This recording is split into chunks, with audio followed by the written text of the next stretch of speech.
Hello everyone and welcome back to the SteemTrail Gaming Podcast. Today is the 30th March of 2019. My name is Kralizec and I am one of your two hosts for the evening. The second is, as usually, Tygergamer. Hello Tiger, how are you doing? I'm doing excellent. How about yourself? I'm doing magnificently today. Good day today actually, really nice. Good to hear. So what do you say? Let's talk some video games? Let's do it. So, somehow this week, I managed to play 3 whole games. Wow. Yeah, that's quite a number. It's been going down, I feel, since I've been forced to get a job. A little forced when I got a job as a teacher. Yeah. But it's been getting better. Next week's gonna be harder, man. Next week, the parents' meeting is gonna happen on the 11th, so we're gonna have preparation for that just to make sure everything is fine. But yeah, this week was good. And the first game I got to play was Risk of Rain 2. Yeah. I saw that game at the Gearbox panel. Yeah, and you know what? I think after, well, too many years, I finally found a better first-person roguelite game than Ziggurat. Wow. And holy hell, did that take a lot of time. Well, when did actually Ziggurat come out? Let me search for that. Ziggurat. Yeah, Ziggurat came back out in 2014. Wow. And it took 4.5 years before the throne was, in my own personal opinion, surrendered to somebody else. Wow. And really, yeah. Risk of Rain 2 is great. Like, obviously the game is in early access, so there are going to happen a lot of changes over time. But the game plays really well. The characters are really fun to play. I only got to unlock 2 so far, the standard one and one other. There are a few issues I do have with the game at its current state. I think my biggest one would be the fact that the teleporter is freaking hard to find. Not even to find, but just to notice. It has like a few little flying dots above it, and otherwise it's not really that impressive of a thing on the map. So there were times when I just ran past it and never really noticed it. That would be a thing I think I would fix. But otherwise, yeah, the game is fun. There are a lot of items you can pick up in there. I'm sure they're going to be adding a ton more. So far, my favorite one is the one that adds you an extra jump. And in one run, I managed to collect like 6 of them. So I didn't have like double jump. I had like septuple jump, and it was just insane. Wow.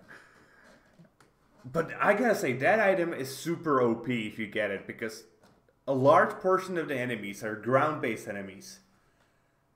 So you just, I just kept jumping, and they never really got to hit me because I was over their heads. It was like me flying, essentially. Wow.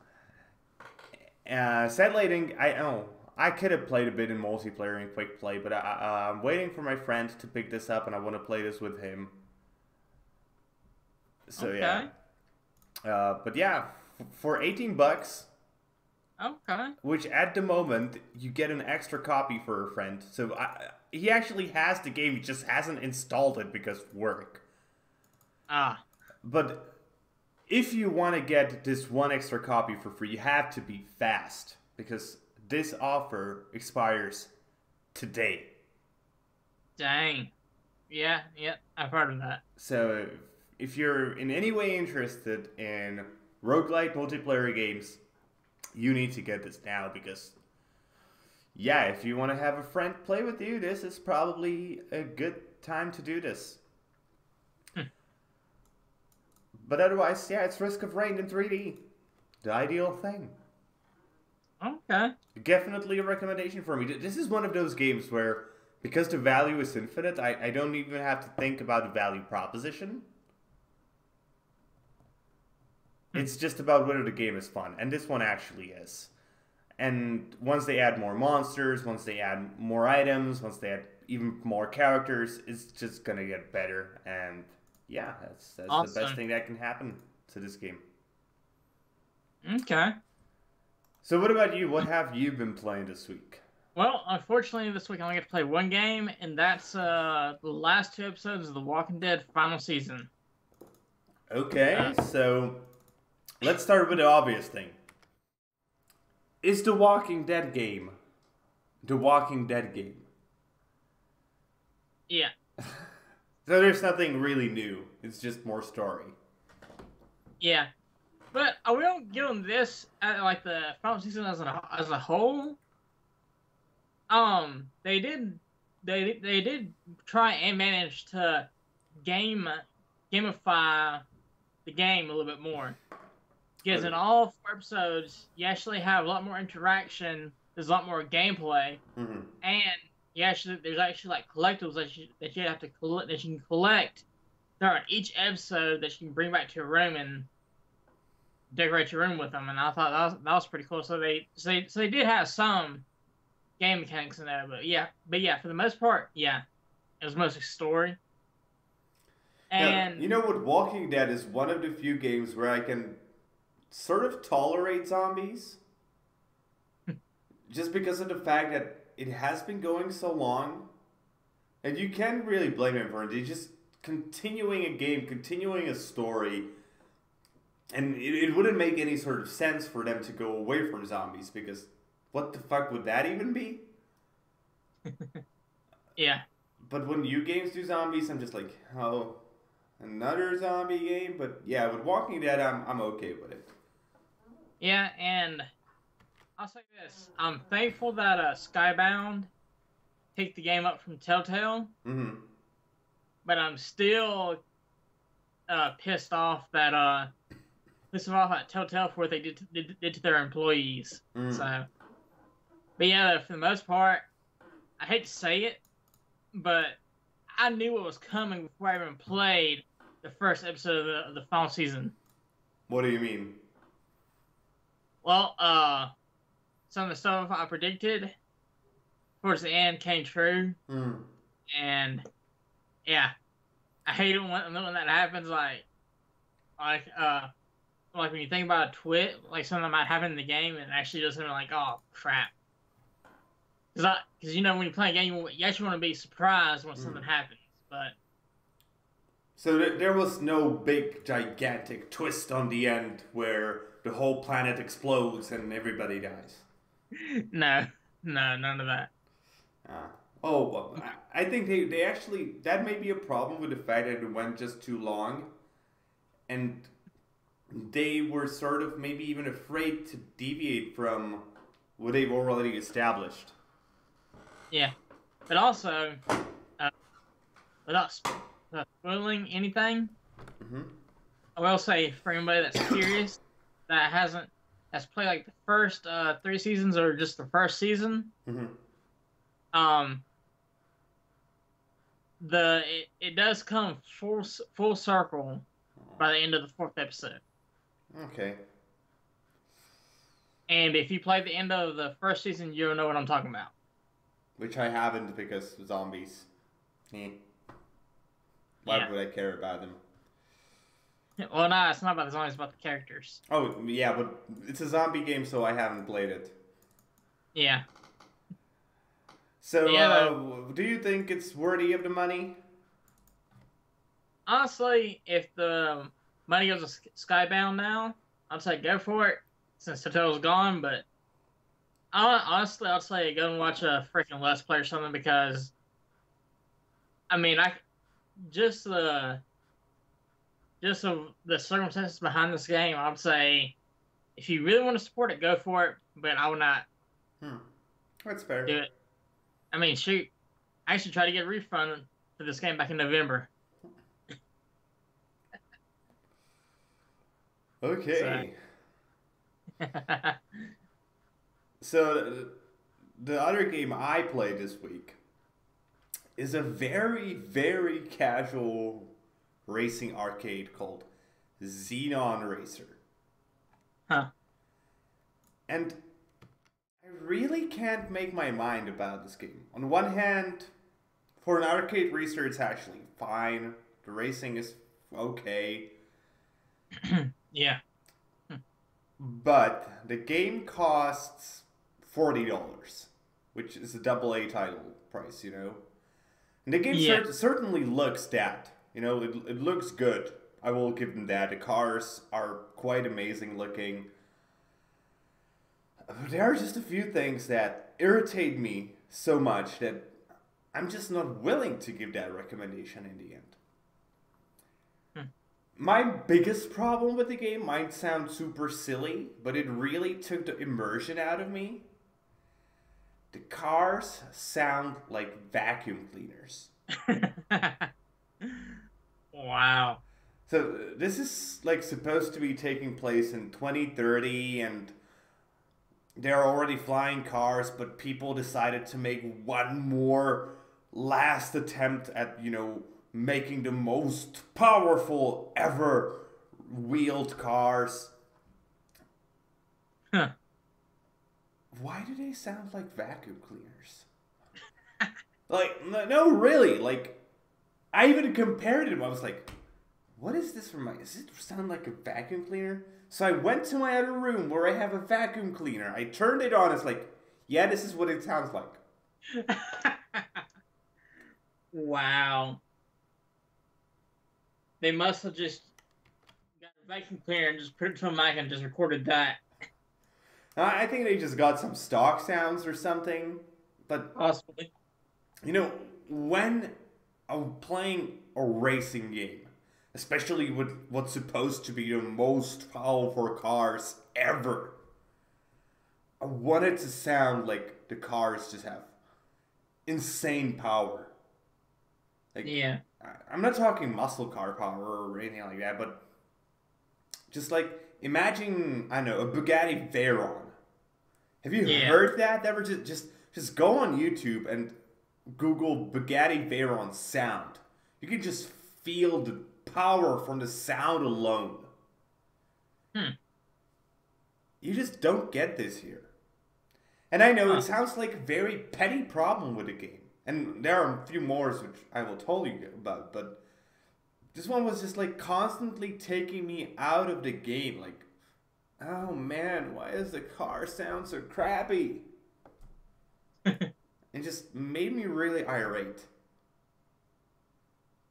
The other problems, the game is heavily focused on this drifting system because there are just so many turns and you're driving through them so fast, you have to drift to actually pass through them. And the way you get your car to drift is either you quickly tap the gas or you quickly tap the brake button. And that's such a weird mechanic. It doesn't really function that well. Because sometimes you'll hold it like a millisecond longer than the game wants you to, and you will not go into a drift. I know it will get better with time as you get better at the game, but nah, it was just so weird. Hmm. And on a biggest technical issue with the game, I personally play racing games controlling them with my arrow keys. It's just what I grew up with, you know? Like, whether it was Need for Speed, whether it was Colin McRae, when I didn't have a wheel, because there was a long time when I didn't have a wheel for more serious racing games, I controlled them with my arrow keys. When there was a time when I played quote-unquote professionally Trackmania, I controlled the cars with my arrow keys. Here you Let me ask you this. Mm-hmm. Have you tried this game with your PS4 controller? I did. It's slightly better, but Okay. that's not my complaint here. Yeah. Yeah. This game is controlled with WASD, and fine, that's an okay choice for the vast majority of people.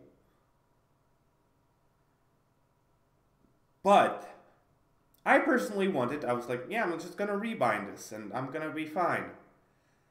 For some reason, there are 2 keys in the game you cannot rebind.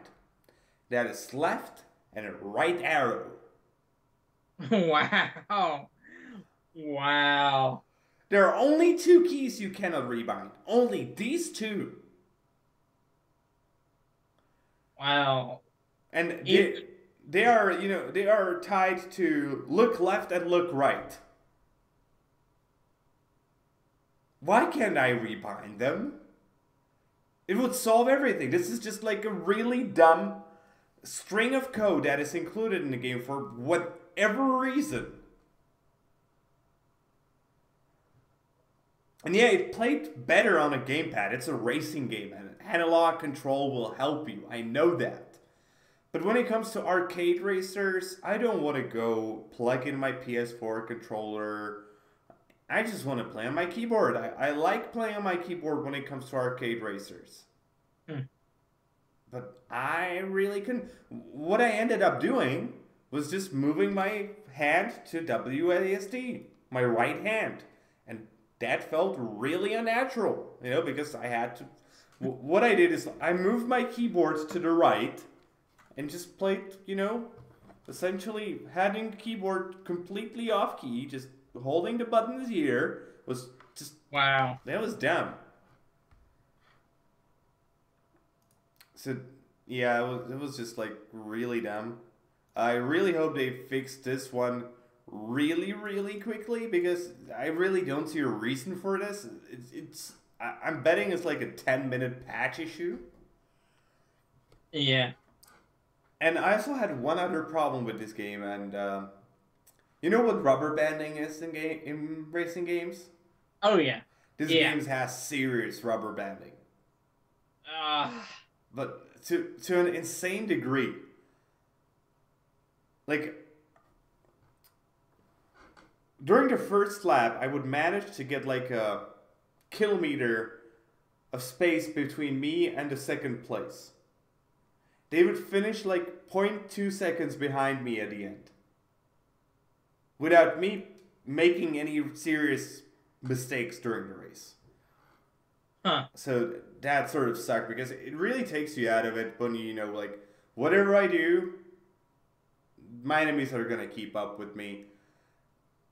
I know some rubber banding is necessary in arcade games, especially on higher difficulties.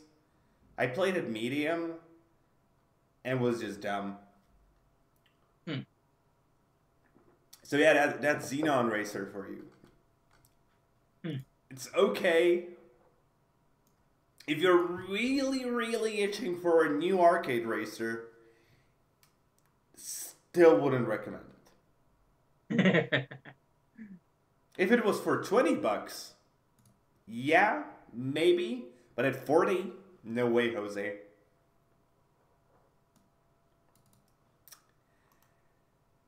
And then I managed to play one more game this week. Okay. And I played very little of it because it came out yesterday. And that's The Elder Scrolls Blades Early Access. Yes, the mobile Elder Scrolls game. And I can just hear people screaming, "Oh, you betray PC gaming! How can you play on your mobile phone? It's just, why would you do that? And Bethesda is just betraying us all with making a mobile game." Calm down. That's what I heard too. It's just, you know what? It's actually okay.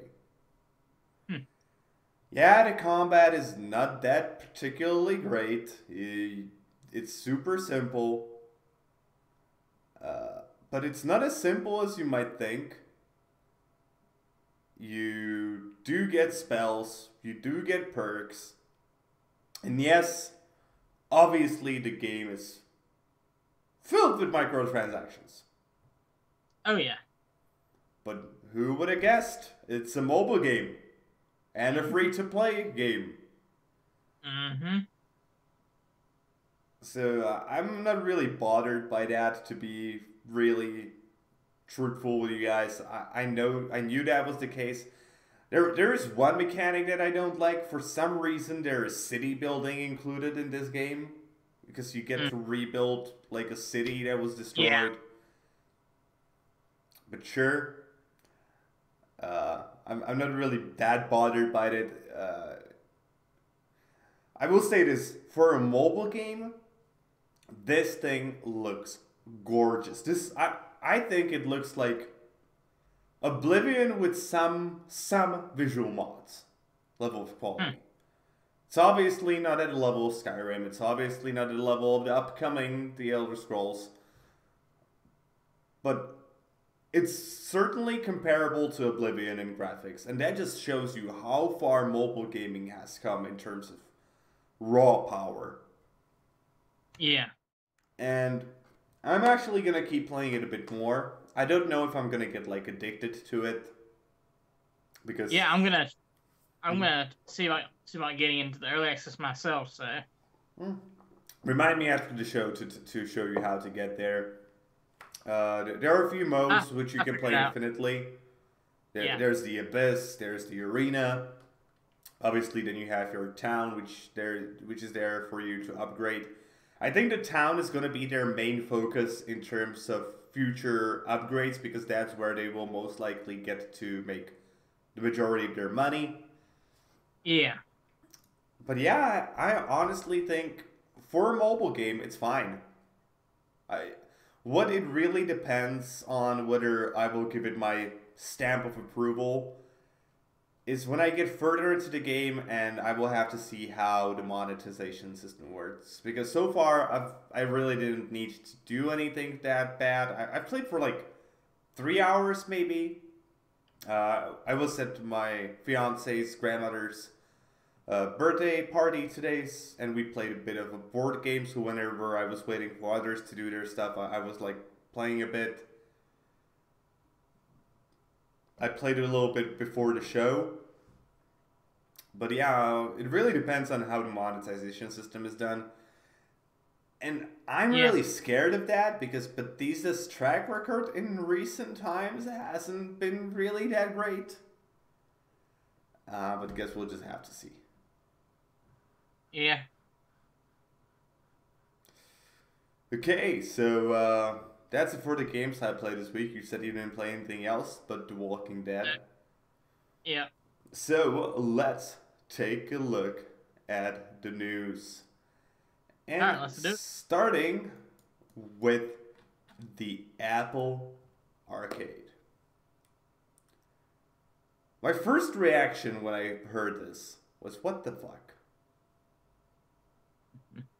So, Apple has decided to go into gaming because they finally figured out people like to play games.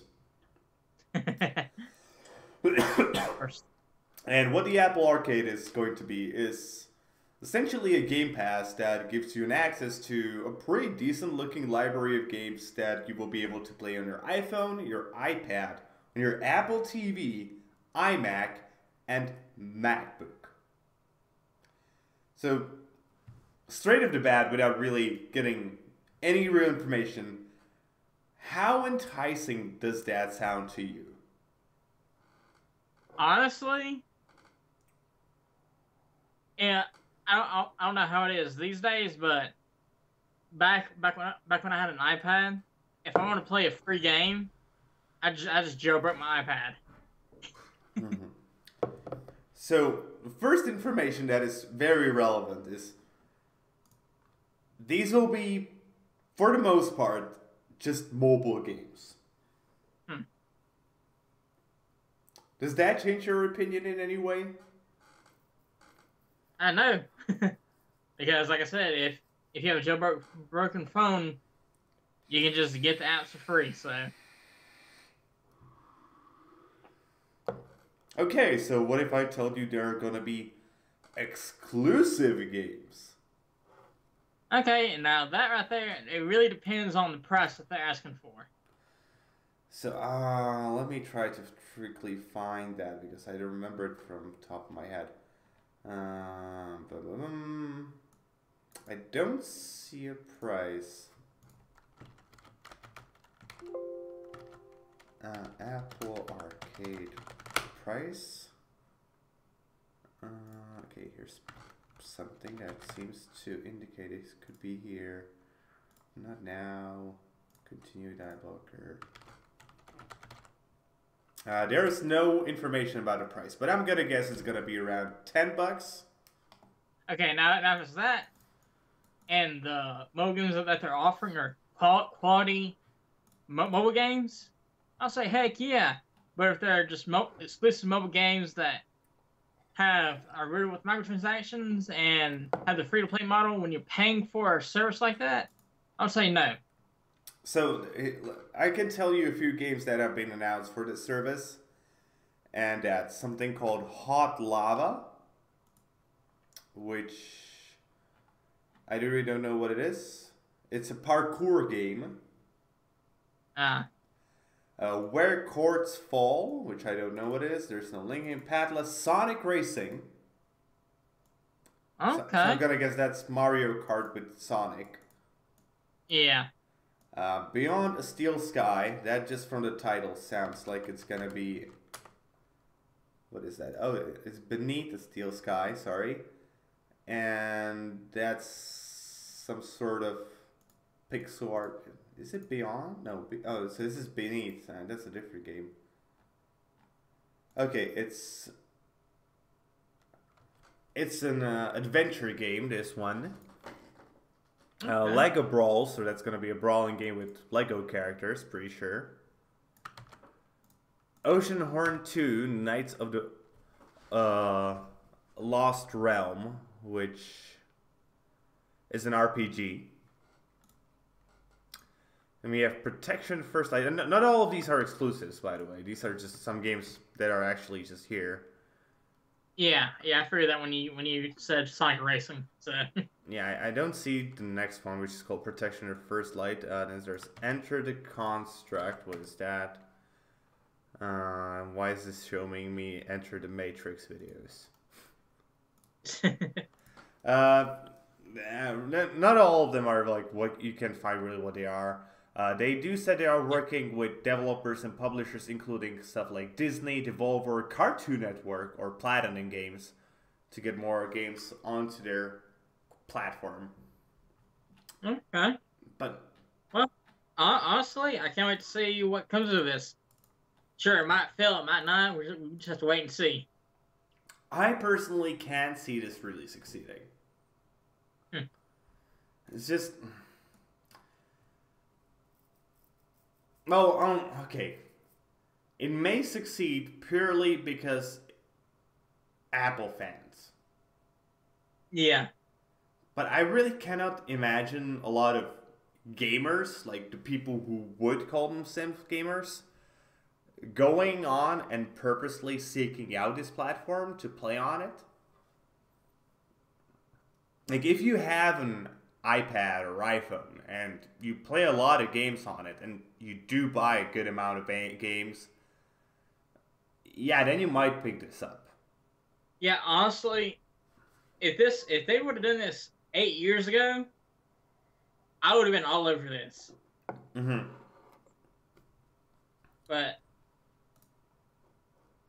yeah. But right now I'm just kind of eh. Like, I think their biggest problem right now is the fact that Stadia has been announced. Yeah. Because why would I pay $10 a month for access to mobile games when I will be able to pay $20 with access to all games? Yeah. And I'm pretty sure Google will eventually figure out that if they add mobile games into the list, maybe for like a $5 a month extra, if you already own the package, that people will jump on that pretty often, I think. Mm-hmm. So yeah, I'm really not that convinced that this thing will be a big success, but we'll just have to wait and see. Yeah. As very often we have to. Yeah. Okay, so that's it for Apple Arcade, because I really don't know what to think of it. Like, it just seems to me it came in too you know, too late. Yeah, yeah, especially for me. It's just like lately that has been a problem with Apple. Like, yeah, they sparked the revolution with their iPhone, but their moves since then have just been getting worse and worse and worse. Yeah. Okay, next up we have a Sega Genesis Mini and a Sega Mega Drive Mini coming to the market on September 19th. And yeah, that's pretty much this. What is this to this news? You will be getting one, right? Possibly after certain games aren't first. So let's take a look at some of the games. If what we know about it. So far there's only be a small selection of the games for the Mega Drive Mini, which will be releasing in Japan. So they're saying that there's going to be Castlevania Bloodlines, Gunstar Heroes, but anything else really wasn't announced. I think there's a good assumption that there's going to be a Sonic game. Oh, of course. For the Mega Drive Mini in Japan, we do know that's going to be Sonic 2, Puyo Puyo 2, Shining Force, again Castlevania Bloodlines, Powerball, Gunstar Heroes, Comics Zone, Rent a Hero, Space Harrier 2, Mado Monogatari Ichi, and other games adding to a list of 40 games in total. You know what? I just thought of something.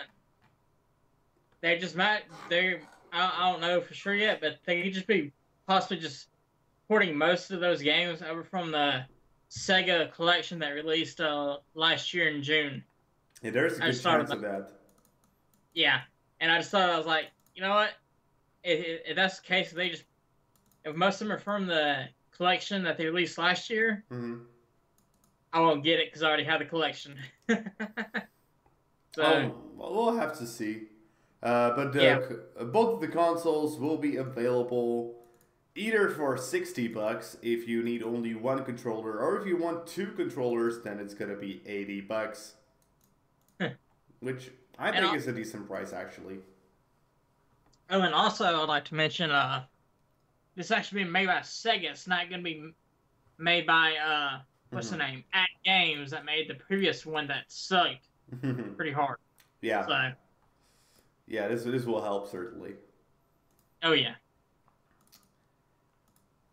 Okay, next piece of news. And this one will be rather quick because we have almost no information about this one.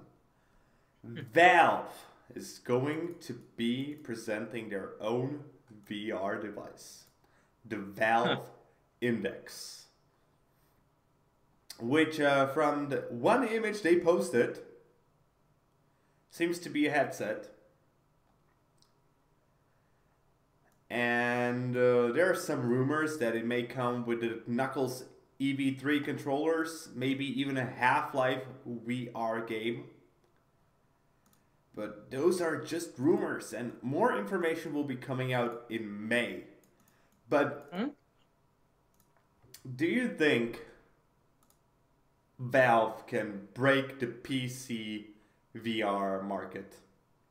Like, break into it? Because so far, let's face it, it hasn't really been successful. Yeah. Honestly, it doesn't matter what kind of VR machine you have, as long as you have actually good games to back it up. I would disagree there. And for a single reason. Money. True. Because the VR headsets on PC, the good ones, are pricey as fuck. They cost pretty much as a new computer. Yeah, true. And not to mention, you also have to make sure that your PC is VR ready for those headsets. Yeah, so whether this thing succeeds, in my opinion, will depend largely on the price point. Oh, yeah. Oh, because what's the price for PSVR right now? At launch it was 400. Okay, so if you want the bundle with the camera is for 6,400. What is that in dollars?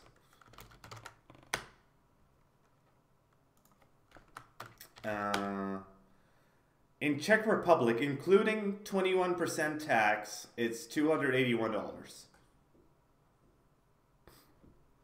Which isn't the cheapest. Sorry, you lagged there for a second. That ain't bad right there. $280 for a PSVR. That ain't bad at all. Yeah, including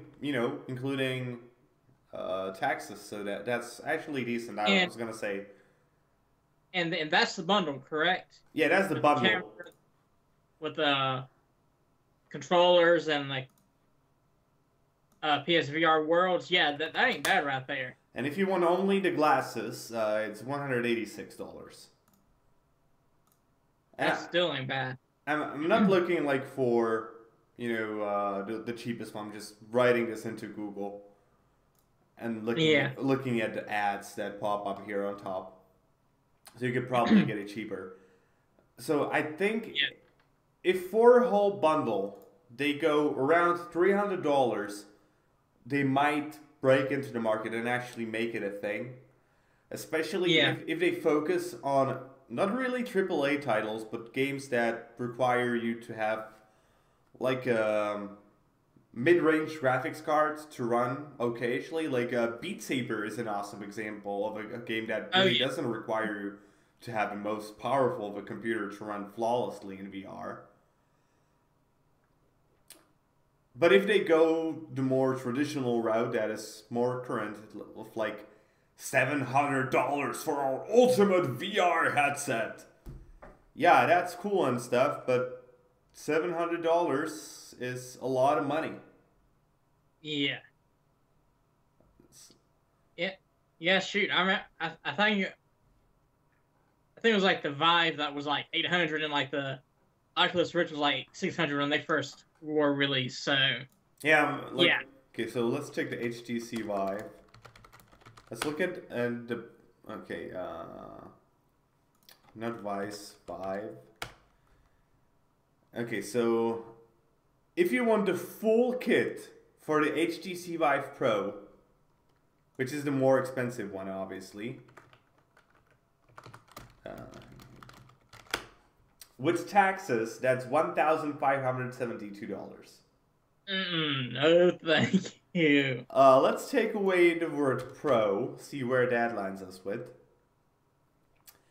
Okay, a kit with controllers, the headset, and two IR cameras is $700 with taxes.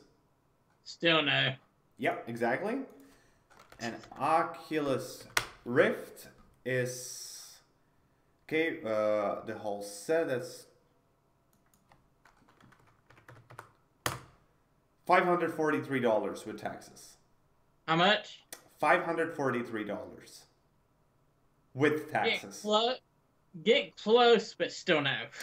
Yeah, but it's just too expensive. Like, I think the regular price in America would probably be $500 with this price. Yeah.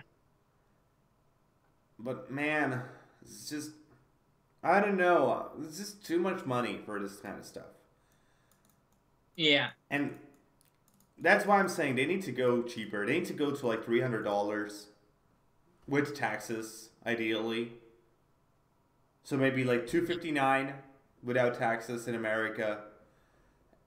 And I would actually consider it. Like, okay, that's not that bad of a price. That's like the price of a new cell phone, which I would buy. And I'm willing to spend that money for a pretty cool technology, which I wouldn't use all the time because most of the games aren't built for that. No, they're not. But like what I personally would use this for is to get a bit of exercise. So I would find a game that allows me to exercise, which would most likely be Beat Saber. But yeah, it's just I don't know. I've been meaning to get that for PSVR. You really should.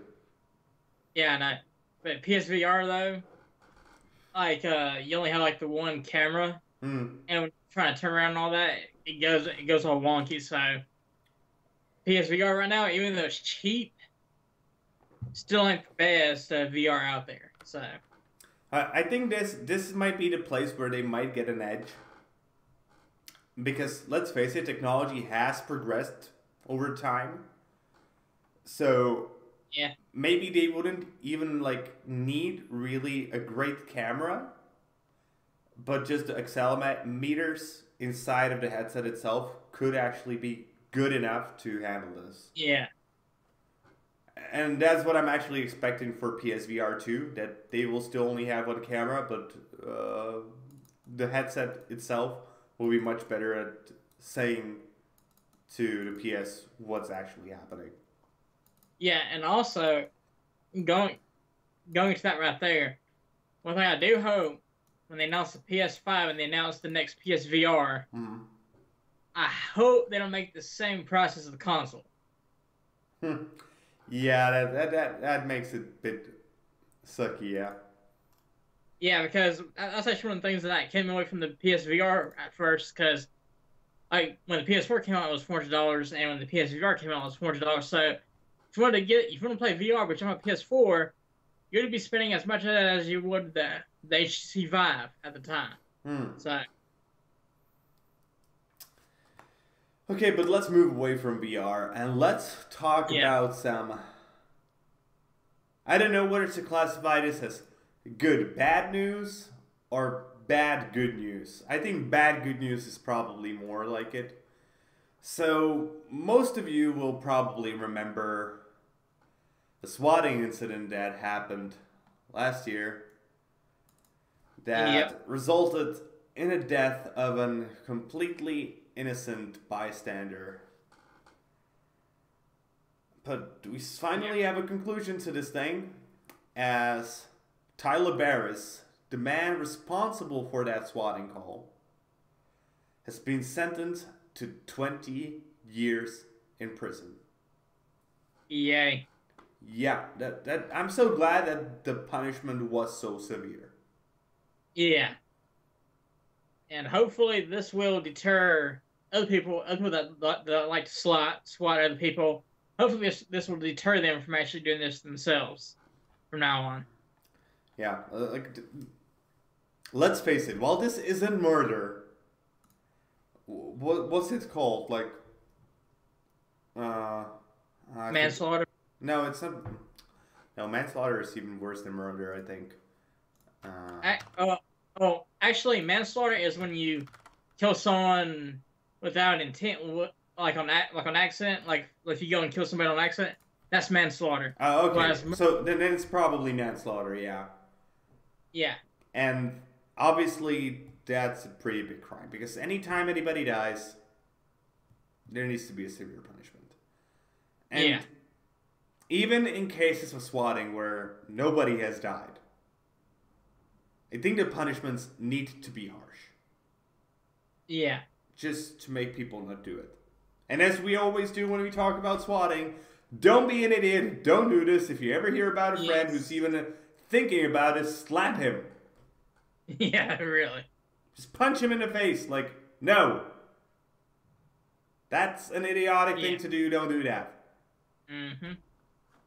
Because why the fuck would it? I still don't understand why the fuck would anybody do this. It's the freaking internet. Yeah, that sadly explains it. And that's probably the worst part about this. Yeah. Okay, moving on to something a bit more positive. Maybe. Who knows? Probably not. Well, it is more positive, but still not positive. EA is going to suffer massive layoffs as 350 employees, that's 4% of their total workforce, is going to get laid off in the following months. And while their CEO still gets paid in the millions per year. Yeah, sadly, it's not Andrew Wilson, one of those guys who's getting fired, the CEO. Sadly, very sadly. I wish it was him. I really wish it was him. But he was actually the one who announced this, and you know what? It's actually parts of EA that I think need a massive overhaul. First of all, it's going to be marketing. I think we can clearly see the reason why I think these people need to be put away and why this could potentially help the company. Then it's going to be publishing, which I think here there's even a bigger chance of maybe, possibly, theoretically, probably not helping the company. And last of all, operations teams, which I actually don't know what exactly that would be. Like, what would that mean? Oh, But Wilson in his post wrote, "Today we took some important steps as a company to address our challenges and prepare for the opportunities ahead. As we look across the changing world around us, it is clear that we must change with it. We're making a deliberate move to better deliver on our commitments, refine our organization, and meet the needs of our players." Which, if I look at this statement critically, he didn't say anything. yeah. Literally, there wasn't a word of information in his post. Like, nothing, nada. Yeah. This is how politicians speak when they're promising stuff, by the way. Yeah. Oh, yeah. But maybe this could somehow improve EA. But no. Maybe. But probably no. Because it's EA. Yeah, and also nothing. It might be positive in the long term, but a bunch of people are about to lose their jobs. So I think they will be like the industry is still hungry for more workers, so I'm not really afraid for them to not be able to get a job. True. But there are actually people in positions. I think they marketing people. They don't necessarily have to work for a gaming company. Mm-hmm. Publishers probably more likely, but even them, they could maybe find a job in any other entertainment media. Yeah. But mostly, oh fuck, I just hope something happens to EA. Just have thunder strike at their building to make them know that they're fucking up all the time. Yeah, really. Okay, let's move away from EA because it's just always making me angry. Same here. Let's talk about an interesting rumor floating around the upcoming, sometime in the future, PlayStation 5. So we heard first rumors that this is going to be a purely digital platform, which I personally doubt. But this new rumor is actually really interesting, as the rumors say that you may be able to trade in digital games.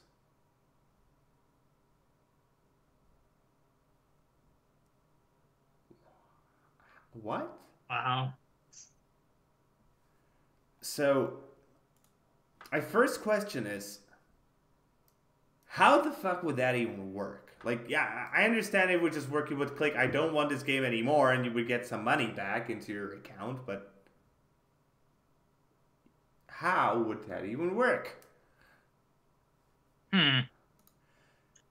Yeah, honestly, I have one thing, but I don't see how that would work either. But yeah, trading into your digital games don't have monetary value. Because, I mean, they're in finite... There's a finite supply of it, They're... Infinite, you mean? Yeah, infinite. And you can just buy a game whenever you want to without having to worry about it going out of stock. But you do have to worry about, licensing stuff running out and people don't want to pay the fees anymore. So there's that. But, yeah, I don't see how they would do this. So my personal biggest question is, how would you determine what is the value of the trade-in? is it? So I'm pretty sure part of it's going to be how much the game cost originally. There's probably going to be how much time has passed since the game was released. But when it comes to regular trade-ins, the largest part of the value of the trade-in is there somebody who's going to come back and buy the game? Yeah. But that's completely out of the question here. The only way I could see this possibly, and this is like a high this is like if this was impossible. I think the only monetary value that you can get out of, like, let's say I train in a game and someone wants to buy the game, but they want to have like a good save file, something like that. So what if you're like able to like trade in like your save file as well with the game, and your save file would be the monetary value? Okay, that could be a possibility for sure. But I think that would only go for an insanely small minority of the games. Yeah, true. Because, you know, how many people really want a really great save file and don't want to play the game themselves? Yeah. I can imagine, like, I know this stuff happens, but let's say, I remember, I once sold my account for a private World of Warcraft server. Huh. And you know what? I was like 16 and I sold it for like $50 because it was a good account. Even though I think the guy was an idiot because it was a free server. You could just go in, play for free. And he probably didn't want to spend the time. He maybe wanted to just do some PvP or whatever. I don't know. But yeah, it was $50 for me. It was some weed for me at that time. But I just don't see this working, really. I don't either. I honestly don't. On the other hand, from Sony's point of view, this may be their quote-unquote killer feature. Because there's a good chance Microsoft will not offer that. And there's even a better chance that they will have to face completely new competition with Google Stadia. Mm-hmm. Which leaves us with the question.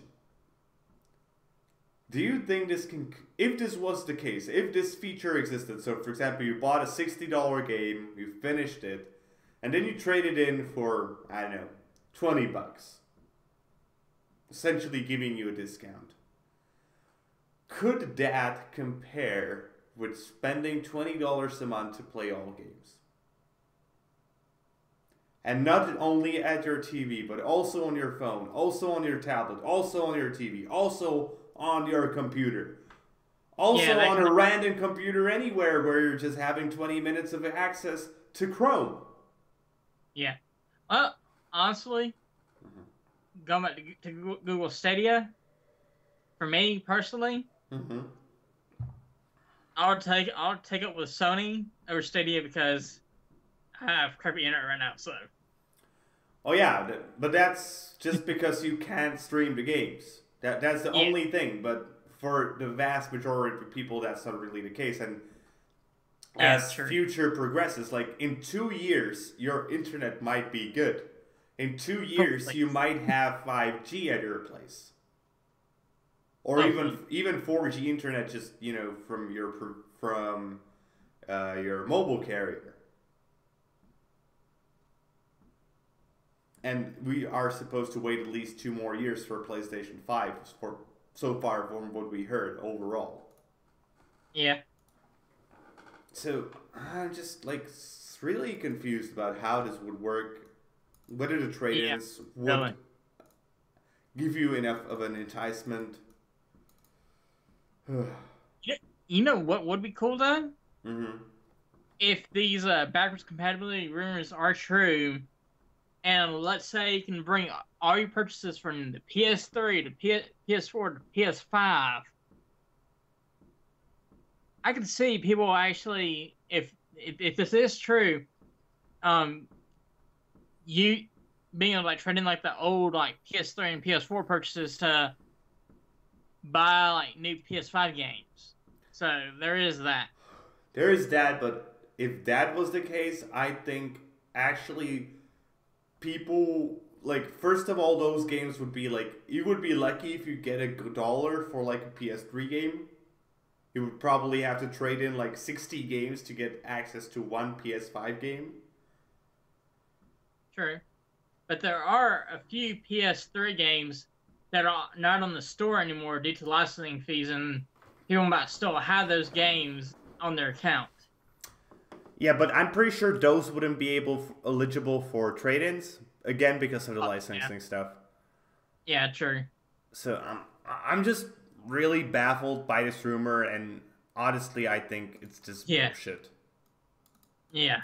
Sadly. Okay, moving on to another console, this time the Nintendo Switch, and we have leaks of the Nintendo Switch Mini and a Nintendo Switch Pro, I guess, so we don't really know the names.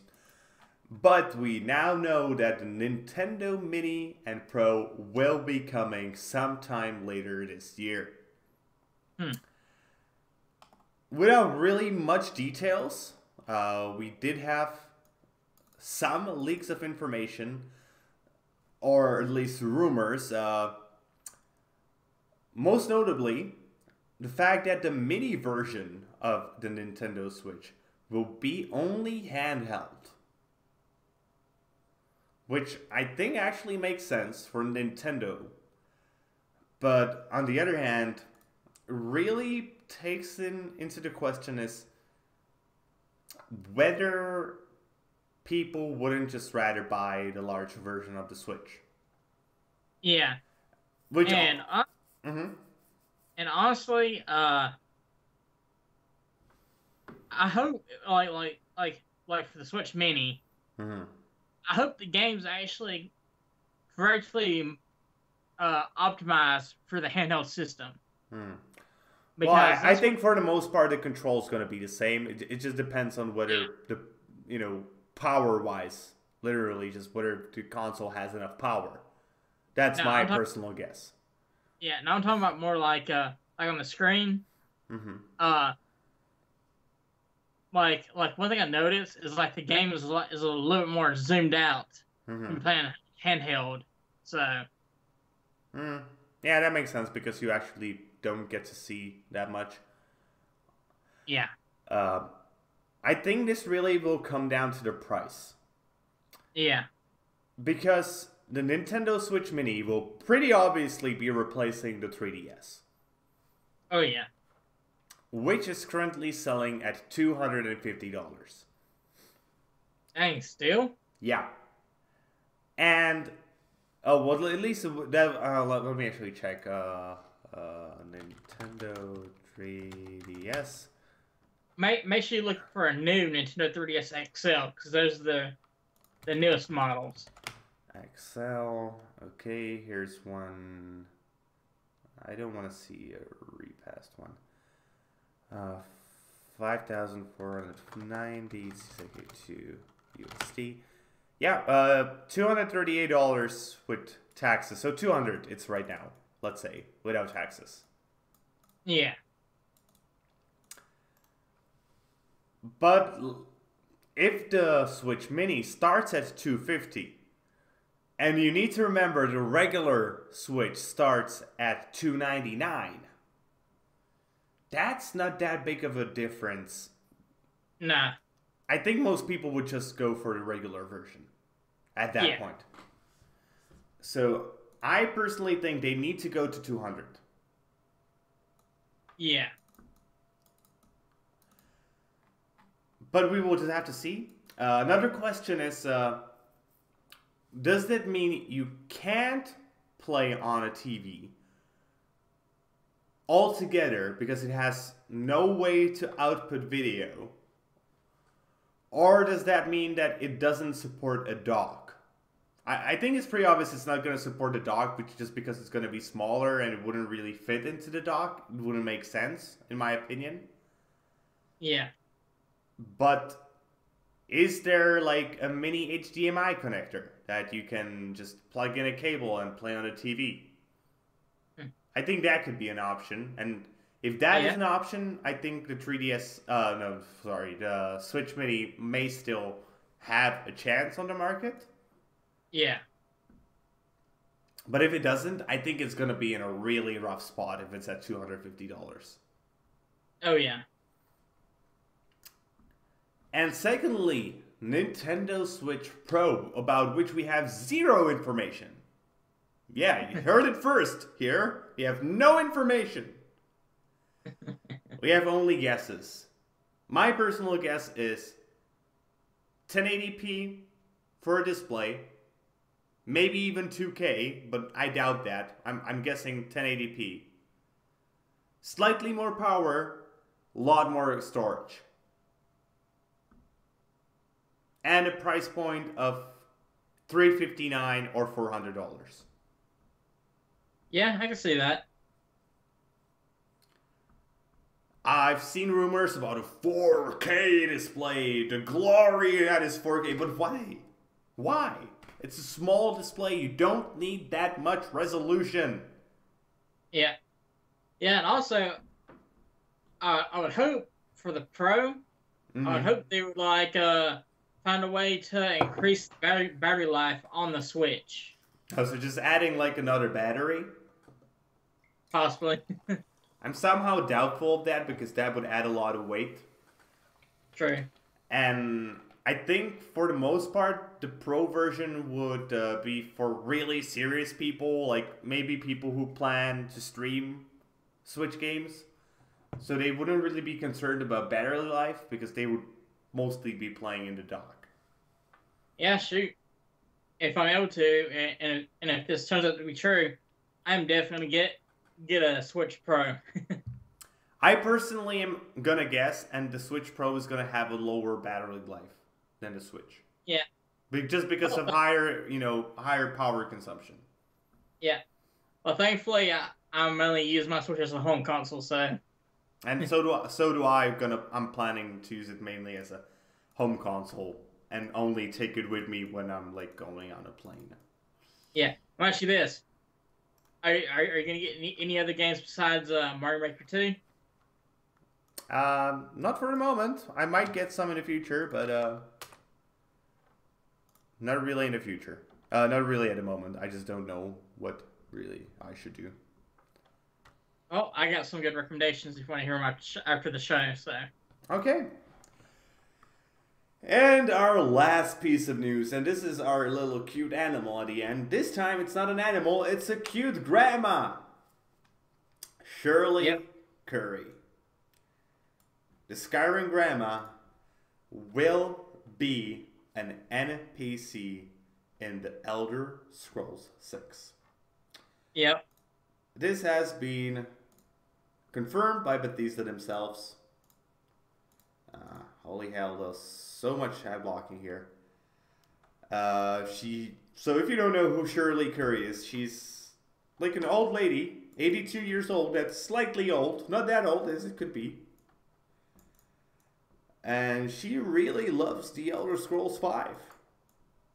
Yeah.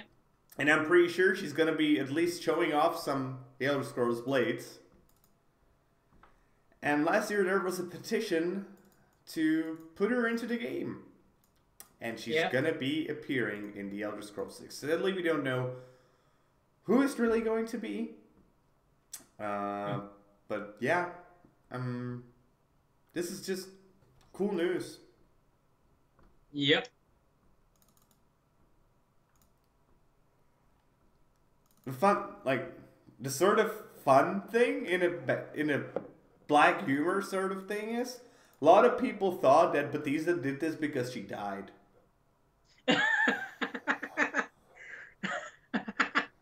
Wow.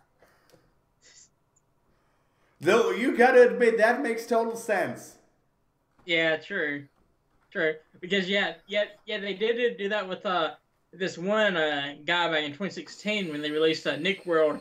They actually had a character based off of this guy that was like 24 years old who like died recently. Yeah. So yeah, So I can really, really see like yeah, but yeah, she didn't die. yeah, At least not yet, and I'm wishing her a lot more time on this planet. yeah. Hopefully enough time to play the Elder Scrolls 6 whenever that finally comes out. What they should do is when they're gonna be announcing it, you know, like we're releasing next month, have her do the presentation. Yeah. That would be awesome. Just like, and now watch some Shirley Curry do the gameplay of The Elder Scrolls 6. Yeah. That would be actually awesome. Yeah. So, okay, that's it for the news this week. Yep. And let's take a look at some interesting games that are coming up in the following week. So, I want to start with a game that really caught my attention because of a single line in its description, because it confused the hell out of me in a really cool way. So, this game is called Cyrus, and the line in the description is inspired by dark dubstep music. What? Yeah, exactly. Like, what does that mean? So, this is going to be sort of a dark first-person shooter, horror stuff in it. And it's about a corporation that is making technological progress in the teleportation of human souls into heaven. Huh. And while the game doesn't look that great, honestly, it looks really like crappy in terms of its texture quality, I'm just intrigued by that line. How the fuck do you inspire a game by music, by dubstep? And how is that inspiring for a shooter? I don't know. You just have to play the game to find out. Yeah, I'm not sure if I'm gonna try this one out just because it sounds so silly and not really that great of a game, to be honest. But shoot, if there's anybody who like can even explain to me how a game inspired by dubstep, for out of all music genres, would work, I would love to hear your opinion in the comments. Yeah, really. So what about you? What caught your attention this week? Well, it didn't really catch my attention. It's just nostalgia, and that's Power Rangers Battle for the Grid. Really? Power Rangers? Yep. Yep. Okay, so tell us what is this thing gonna be? It's a fighting. It's like a fighting game where you play as all the various different characters of Power Rangers and you fight against each other. And there's a little. It's like a Marvel vs. Capcom Light. You can actually choose between. You have like a team of 3 characters on your team to fight alongside you. And yeah, it's Power Rangers. It's gonna be $20, and if you want the full season pass as well, that'll be $40 for both the game and the season pass. If you just want the full experience, because yeah, I've seen some gameplay of it, and for a fighter, it looks pretty bare bones. But honestly, I think possibly with the DLC, they'll have a lot more stuff to offer. So for $40 for the game in the DLC, not a bad price, but hey. I will give you this. If there ever was a franchise that was built for a fighter apart from Dragon Ball Z, it was Power Rangers. Oh yeah. Yeah. Hey. The show was corny and crap as it could be, but the games that released like on the Sega Genesis and the Super Nintendo, those are great games. So, okay. So my second game for recommendation is also something nostalgic for me personally, and that is Serious Sam Tormental. And I fucking loved Serious Sam games. They're just... He's the true successor of Duke Nukem. Just pure violence. And, you know, I actually returned to one of the Serious Sam games, and they're harder than I remember, man. Wow. I remember, like, breezing through them, and when I returned to them, it's like, holy hell, this is harder. Am I really getting such a wuss as I'm getting older? But this is going... No, actually, games are getting easier. Yeah, and I just forgot how to be good at games, and that's sort of sad. But Serious Sam Tormental is a 3D roguelite top-down action shooter with pretty much being a bullet hell.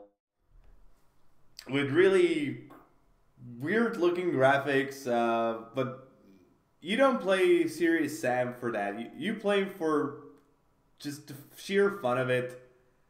And a bullet hell, yeah, you know what? Serious Sam was sort of a bullet hell since forever. Yeah.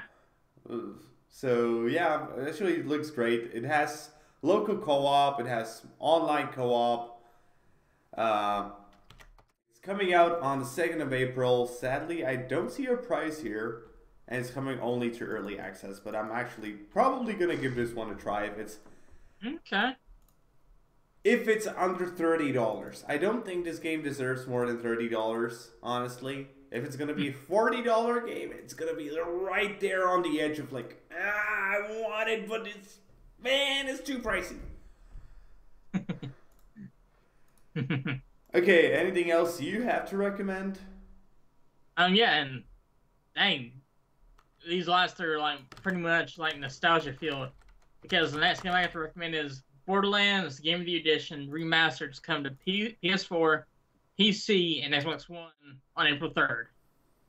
It's pretty much Borderlands, but rezzed up, and they've added a lot of the features that they have in Borderlands 2 and the pre-sequel. So they have the mini-map now, the being able to like customize your character's skin. So they have that now. So they've added some stuff to this 10-year-old game now.